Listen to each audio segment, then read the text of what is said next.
Shalom teman-teman. Adakah sukacita hari ini? Luar biasa. Ya, kembali lagi di persekutuan online remaja GKJ Wonosari. Dan semoga kalian nggak bosan ya, walaupun persekutuannya itu di rumah sendiri-sendiri. Ya, untuk memulai komra pada hari ini, marilah kita menyanyikan lagu Jangan Lelah. Yang di rumah bisa tepuk tangan ya.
Selanjutnya untuk memulai persekutuan pada hari ini, mari kita berdoa.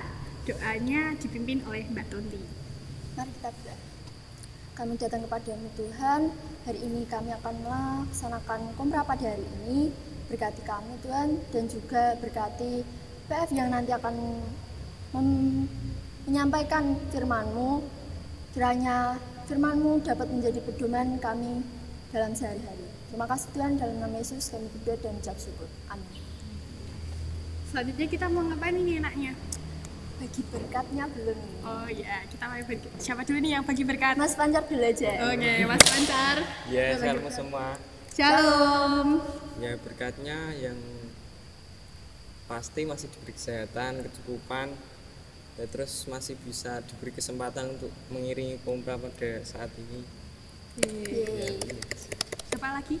Selanjutnya siapa Oh nih? ya, udah aku aja. Shalom teman-teman. Shalom. Puji Tuhan berkatnya masih diberi kesehatan. Kemudian sekarang itu tugasnya itu banyak banget di rumah maupun di sekolah, karena sekarang juga udah masuk sekolah seminggu sekali. Jadi tugasnya double-double. Terima kasih. Mbak Tunti belum? Ya, shalom teman-teman. Shalom. Berkatnya itu masih diberi kesehatan, terus juga sama kayak Mbak Nike, tugasnya banyak dan puji Tuhan bisa ngerjain. Sama kemarin itu puji Tuhan bisa beli album Treasure yang pengen banget dari dulu beli. Terima kasih. Ya, sebelum memasuki firman, mari kita menyanyikan lagu Seperti Yang Kau Ingini.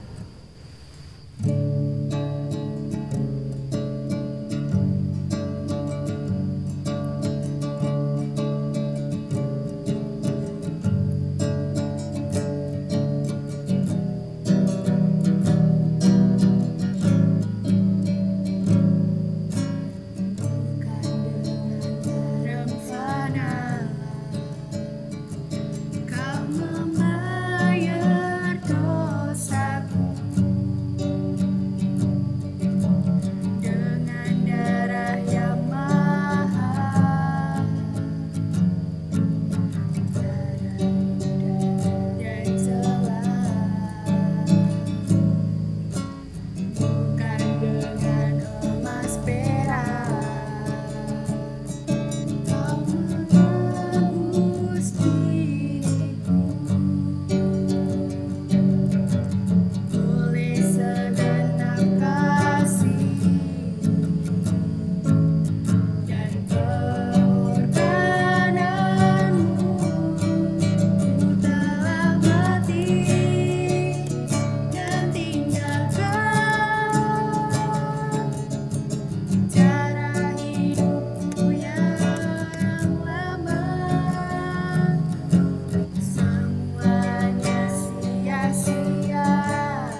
Halo teman-teman remaja GKJ Wonosari, perkenalkan nama saya Selviana, saya calon pendeta di GKJ Wiladeg. Nah, mari saat ini sebelum kita mendengarkan firman Tuhan, kita bersama-sama berdoa. Tuhan Allah Bapa kami yang bertahta di dalam kerajaan sorga yang mulia, kami mengucap syukur Tuhan untuk setiap penyertaan-Mu di dalam hidup kami. Kami bersyukur karena Tuhan senantiasa memberkati setiap aktivitas kami. Dan saat ini Tuhan kami hendak bersama-sama merenungkan firman-Mu. Kiranya Tuhan memberkati kami, Tuhan memberikan hikmat kepada kami, sehingga kami dapat mengerti apa yang menjadi kehendak-Mu di dalam hidup kami. Terima kasih Tuhan, di dalam nama Tuhan kami, Yesus Kristus, kami berdoa. Amin. Nah teman-teman, mari kita siapkan Alkitab kita buka dalam 1 Tesalonika 2, ayat 1 sampai dengan 8. 1 Tesalonika 2, ayat 1 sampai dengan 8. Demikian. Kamu sendiri pun memang tahu, saudara-saudara, bahwa kedatangan kami di antaramu tidaklah sia-sia. Tetapi sungguh pun kami sebelumnya, seperti kamu tahu, telah dianiaya dan dihina di Filipi. Namun dengan pertolongan Allah kita, kami beroleh keberanian untuk memberitakan Injil Allah kepada kamu dalam perjuangan yang berat. Sebab nasihat kami tidak lahir dari kesesatan atau dari maksud yang tidak murni dan juga tidak disertai tipu daya. Sebaliknya, karena Allah telah menganggap kami layak untuk mempercayakan Injil kepada kami, karena itulah kami berbicara, bukan untuk menyukakan manusia, melainkan untuk menyukakan Allah yang menguji hati kita. Karena kami tidak pernah bermulut manis, hal itu kamu ketahui, dan tidak pernah mempunyai maksud loba yang tersembunyi. Allah adalah saksi. Juga tidak pernah kami mencari pujian dari manusia, baik dari kamu maupun dari orang-orang lain. Sekalipun kami dapat berbuat demikian sebagai rasul-rasul Kristus, tetapi kami berlaku ramah di antara kamu, sama seperti seorang ibu mengasuh dan merawati anaknya. Demikianlah kami dalam kasih sayang yang besar akan kamu, bukan saja rela membagi Injil Allah dengan kamu, tetapi juga hidup kami sendiri dengan kamu, karena kamu telah kami kasih. Teman-teman yang terkasih di dalam Tuhan Yesus Kristus, tentu teman-teman sering mendengar bahwa usia remaja adalah usia di mana seseorang sedang mencari jati dirinya. Siapa toh diriku yang sebenarnya? Iya apa enggak teman-teman? Nah, di usia remaja ini biasanya anak-anak remaja itu akan labil secara emosional. Karena apa teman-teman? Karena usia remaja adalah usia peralihan dari usia anak-anak menuju usia dewasa. Nah, seringkali di dalam masa-masa remaja ini tentu akan ada banyak hal yang menjadi pergumulan di dalam diri teman-teman. Saya yakin dan percaya bahwa teman-teman pasti punya yang namanya pergumulan, permasalahan hidup di dalam diri teman-teman. Sekalipun bagi orang-orang dewasa, kadangkala mereka menganggap bahwa apa toh masalah-masalah anak remaja itu paling hanya masalah-masalah kecil. Tidak sekompleks masalah-masalah orang dewasa. Karena mereka menganggap bahwa ya usia dewasa itu akan lebih kompleks, sedangkan usia remaja paling-paling masalahnya hanya seputar dalam relasi. Nah, tetapi teman-teman remaja, padahal bagi anak-anak remaja sendiri, tentunya apa yang teman-teman rasakan bisa jadi pergumulan yang kalian rasakan, permasalahan hidup kalian apapun itu, mungkin bisa sampai membuat teman-teman itu merasa stres ataupun depresi, karena bagi teman-teman sekalipun masalah itu kelihatannya sepele bagi orang dewasa, tetapi itu masalah yang besar bagi teman-teman karena porsinya memang berbeda antara teman-teman remaja dan juga orang-orang dewasa begitu. Nah, mungkin di dalam keluarga teman-teman biasa merasakan bahwa di dalam keluarga teman-teman sering dituntut oleh orang tua, atau mungkin teman-teman merasa dibanding-bandingkan dengan tetangga atau dengan teman-teman yang lain. Kok kamu nggak sama seperti mereka dan lain sebagainya. Nah, mungkin itu akan menyakiti hati teman-teman dan juga akan menjadi pergumulan bagi teman-teman. Kenapa kok orang tua aku begini? Kenapa kok orang tua aku nggak mengerti aku dan lain sebagainya. Itu baru di dalam keluarga. Belum nanti kalau di dalam sekolah. Kadangkala kita punya teman, itu juga seringkali mungkin akan menghina kita, mengejek kita. Entah itu tentang orang tua kita, tentang status orang tua kita, kondisi ekonomi kita, dan mungkin juga secara fisik. Oh, kamu kok kurang cantik, kamu kok kurang ganteng, kamu kok kurang pinter, dan lain sebagainya. Nah, mungkin itu juga akan menjadi pergumulan bagi kita, terkhusus buat teman-teman yang merasa bahwa teman-teman tuh kok pada nggak mau temenan sama saya gitu. Nah, itu pasti akan menjadi pergumulan yang berat bagi teman-teman di usia remaja. Nah, masih banyak contoh lagi yang mungkin bisa menjadi pergumulan yang berat bagi teman-teman. Nah, maka dari itu teman-teman, kita sebagai murid Kristus yang adalah pengikut Kristus, tentu kita harus mengambil sikap di dalam setiap pergumulan kita ini. Ketika kita punya pergumulan yang berat, apa yang akan kita lakukan? Apa kita mau diem aja? Apa kita ya wes lah pasrah, emang kondisiku seperti ini? Apa kita akan berputus asa? Sebagai murid Kristus, tentu kita di dalam hidup ini fokus kita adalah kepada Tuhan.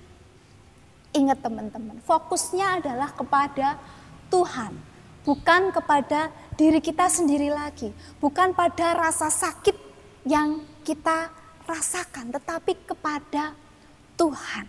Di mana sebagai murid Kristus kita harus belajar setia kepada Tuhan. Apapun yang menjadi pergumulan hidup kita, seberat apapun, ayo kita tetap mengingat Kristus di dalam diri kita. Nah, saat ini mari kita bersama-sama belajar melalui Paulus dan juga rekan-rekannya di dalam melakukan pelayanan di Tesalonika. Teman-teman bisa perhatikan bahwa Paulus dan rekan-rekannya ketika memberitakan Injil itu nggak mudah, berat, sangat berat sekali. Bahkan Paulus tidak hanya dihina, Paulus tidak hanya diejek, Paulus bahkan dipasung pada saat itu. Paulus juga sampai harus masuk ke dalam penjara. Ada berbagai hal, ada berbagai situasi yang membuat Paulus pada saat itu tersiksa begitu. Tetapi Paulus ternyata tidak kemudian mundur begitu saja teman-teman. Paulus justru memiliki keberanian untuk tetap setia kepada Tuhan di dalam memberitakan Injil. Nah, ini yang harus bersama kita teladani. Mari di dalam kehidupan kita, apapun yang menjadi persoalan hidup kita, kita tetap mengandalkan Tuhan di dalam hidup kita. Kita tetap memprioritaskan Tuhan di dalam hidup kita. Memang dalam mengikut Kristus itu enggak kemudian enak-enak aja, enggak kemudian wis bebas dari masalah, enggak.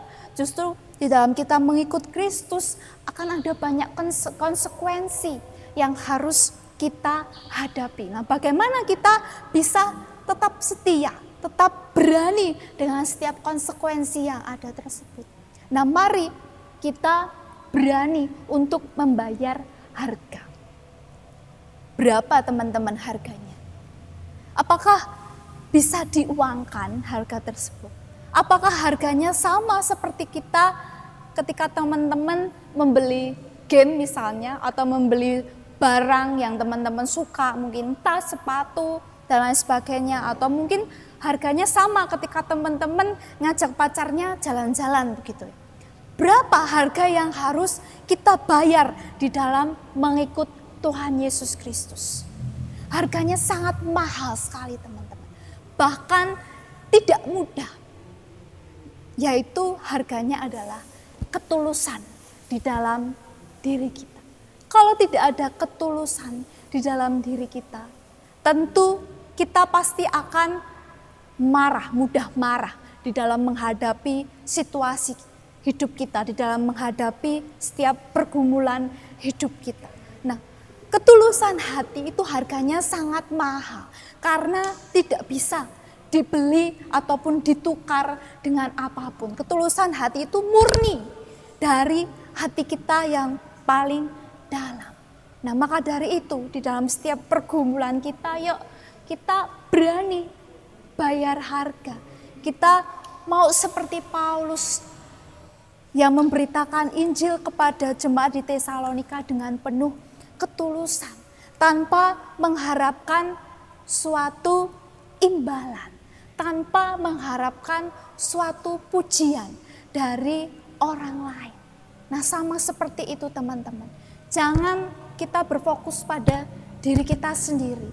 Oh, kenapa kok aku selalu merasa tersakiti? Kenapa kok beban hidupku ini sangat berat? Bahkan saya merasa tidak sanggup lagi. Jangan. Mari kita dengan berani tetap setia. Kita tetap menunjukkan ketulusan hati kita. Dengan apa teman-teman? Dengan kita berusaha untuk ramah dengan orang-orang di sekitar kita. Ramah terhadap orang-orang yang sekiranya teman-teman rasa itu menyakiti hati kalian. Kita harus belajar untuk bersabar. Ramah terhadap orang tua, sekalipun orang tua mungkin tidak sesuai dengan apa yang kita harapkan. Tapi kita tetap ramah, kita tetap mengasihi mereka, kita tetap sabar kepada mereka. Dan apa teman-teman? Kita tunjukkan bahwa kita mampu menjadi yang terbaik. Jadi jangan terus kendor, jangan terus putus asa, tapi tunjukkan. Keberhasilan itu akan teman-teman dapatkan dengan adanya ketulusan dan juga kesabaran. Seperti apa yang dilakukan oleh Paulus dan juga teman-teman sekerjanya. Paulus di situ berhasil, ada buah yang dihasilkan karena ada ketulusan di dalam hati Paulus. Nah, mari teman-teman kita bersama-sama untuk belajar mengorbankan, untuk belajar merelakan hati kita untuk berbuat baik, untuk kita berlaku ramah terhadap teman-teman kita yang suka menyakiti hati kita. Kita tetap tersenyum kepada mereka, kita tetap menyapa mereka, bahkan kita tetap mendoakan mereka serta peduli kepada mereka. Kiranya Tuhan senantiasa memampukan kita untuk dapat senantiasa berani di dalam mengambil resiko untuk menjadi murid Tuhan yang setia. Senantiasa setia sebagai murid Tuhan sekalipun diri kita dihina bahkan diinjak-injak. Mari kita berdoa. Kami mengucap syukur Tuhan untuk setiap firman yang boleh kami renungkan bersama pada saat ini Tuhan. Biarlah Tuhan senantiasa memampukan kami di dalam setiap pergumulan hidup kami Tuhan. Agar kami tetap dapat taat dan setia kepadamu. Agar kami berani untuk membayar harga Berapapun itu Tuhan, apapun resiko yang harus kami hadapi Tuhan. Kami percaya Tuhan yang akan memampukan. Kami percaya Tuhan yang akan menemani kami dengan setia. Tuhan yang akan memampukan kami di dalam setiap kehidupan kami. Tuhan juga yang akan menguatkan kami. Kami percaya bersama-Mu Tuhan, semuanya tidak ada yang mustahil. Dan kami ingin belajar Tuhan untuk senantiasa mengasihi orang-orang yang menginjak-injak kami, untuk senantiasa mengasihi orang-orang yang menghina kami ataupun meragukan akan kemampuan kami Tuhan. Terima kasih Tuhan, inilah doa permohonan kami. Kami naikkan di dalam nama Tuhan kami, Yesus Kristus. Amin.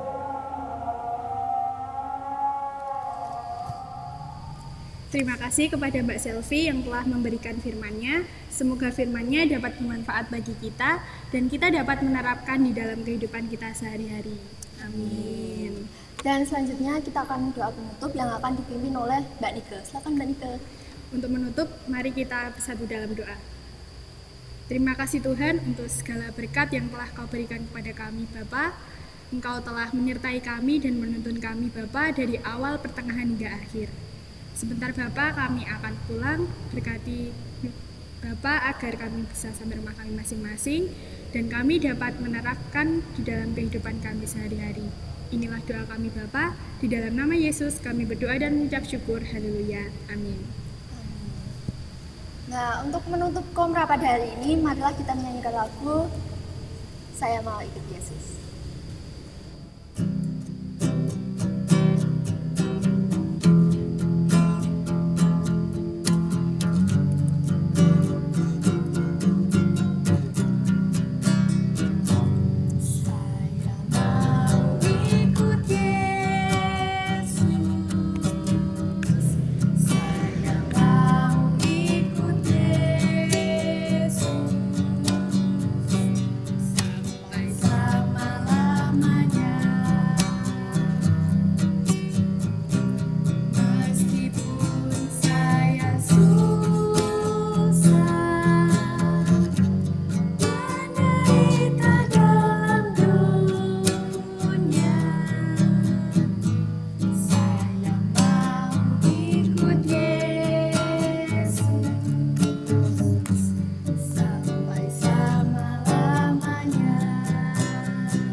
teman-teman telah mengikuti persekutuan online Umrah GKJ Wonosari pada hari ini.